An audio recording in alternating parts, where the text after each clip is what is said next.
Asante bwana. Asante. Mbona umevaa miwani? Wewe.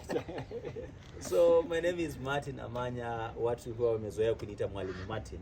Yeah. And today on the 14th of October 2024, we're remembering the 25 years of Julius Nyerere's legacy. Wow. And, yeah. The great Pan-African. Yes. Oh. So I would love really this question to go out there. I would love like everybody to mention a thing they remember about the legacy of Mwalimu. What do you remember about Mwalimu Nyerere? One thing, the first thing is that I remember he was a man who loved Africa with all his heart. Yes, yes. And then who was this person? One quote I remember was like, if you get a visitor for the first day, entertain him. Second day, give him food. The third day, give him a hoe, and we all go together to the garden to dig. I think to me that has remained outstanding when it comes to the late Julius Nyerere. That's so amazing. You talked about unity, and I remembered of the organization of the African Union, that meeting that was targeted to see how we could liberate ourselves from colonialism, a united Africa that would then get an independence as Africans. That's what he looked forward to. That was 1963. Yeah. And now you may know that there's Agenda 2063 that is targeted to working upon some of those things that were talked about in that very meeting. All I can say is that 1963 still remains historical because with the organization of the African Unity, you look at all those presidents by then, the likes of the late Kwame Nkrumah, the likes of Kenneth Kaunda, to mention by the few, the way they had the vision for Africa. And I think it's the one that what they discussed is the one that has propelled the other leaders to be in position to even adopt the Agenda 2063. Great. So, and now the biggest challenge is the current leaders going to carry on the mantle, maybe, because we also remember the late Colonel Muammar Gaddafi, the former president of Libya, who had advocated for the United States of Africa.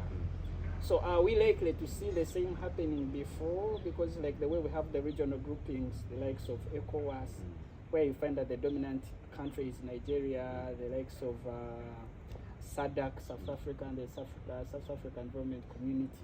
We have the famous East African Community. And on the East African Community, I think what we cannot fail to talk about in part of the legacy of Mwalimu Julius is Swahili. Very much. Swahili. And you know that now we have the Uganda 2040 vision, then we have the East Africa 2050 vision, and the Africa 2063 vision. But all these, there is one of undergirding and overarching component of the language being a tool for unity. When you see how Kiswahili is being emphasized in Uganda in schools, and we are coming in to promote it in corporate spaces and communities, then the East African community, really, Swahili will be helping us to do cross-border trade and other opportunities. And then Africa. Is there anything you'd like to say about that? I think Swahili should be the language for East Africans. It's only that Swahili has been taken to be the language for only soldiers, and then those who do trade across the borders.